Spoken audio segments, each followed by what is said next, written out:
You must protect the contents of your cranium. A creeping propaganda disease is ravenously feeding on the U.S. population and its media addiction. And new research shows the dangers of being a couch potato. A study in the Journal of the American Heart Association says adults who watch TV for 3 hours or more each day may double their risk of premature death. The chains of anti-propaganda were completely broken in 2013 after the modernization of the Smith-Munn Act. Wrapped inside the 2013 NDAA was an amendment that removed the ban on the U.S. government creating propaganda and then showing it to U.S. citizens. That ban, by the way, had been in place since 1948.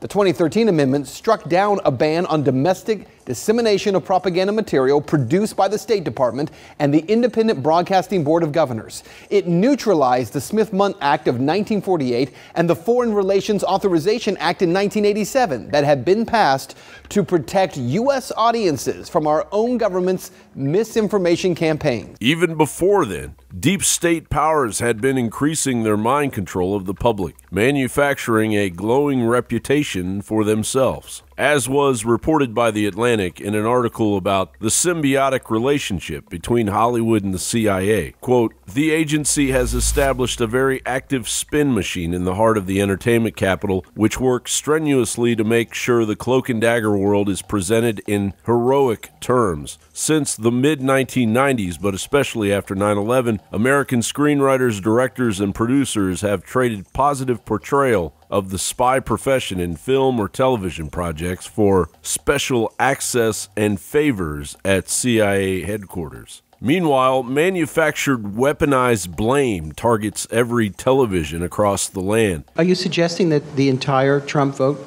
was racist and by racists? I think yes. Blame fueled by the 92% negative media coverage of the Trump presidency, as the Media Research Center discovered after viewing 1,007 evening news stories about the Trump White House on ABC, CBS, and NBC from June 1st to September 30th of last year. Investors Business Daily writes, that's the equivalent of about 32.7 hours of coverage, by TV standards, an eternity of news time. An epidemic of blame that allows politicians like Representative Pramila Jayapal to vomit out pure fantasy without any sense of backlash. It is fundamentally existential if he continues to insist on a wall. And, you know, you just said it so beautifully, Chris. This has never been about a wall. He actually could have gotten funding a couple of years ago or a year ago for a wall. It was part of a deal that was proposed. Not all of us agreed with that deal, but it was proposed to him, and he turned it down because his ultimate goal is, as you said, to make America pure in the sense of not having immigrants, not having folks of color here, and shutting down every form of legal immigration, all to throw a bone to those people, all to throw a bone to those people. It may seem like blatant propaganda will always be countered by truth, but the truth tellers are under attack, and their days and that of the First Amendment are numbered. If nothing is done, propagandists like Pramila Jayapal are the future of the American narrative. In Nazi Germany, it is what happened during the Japanese internment,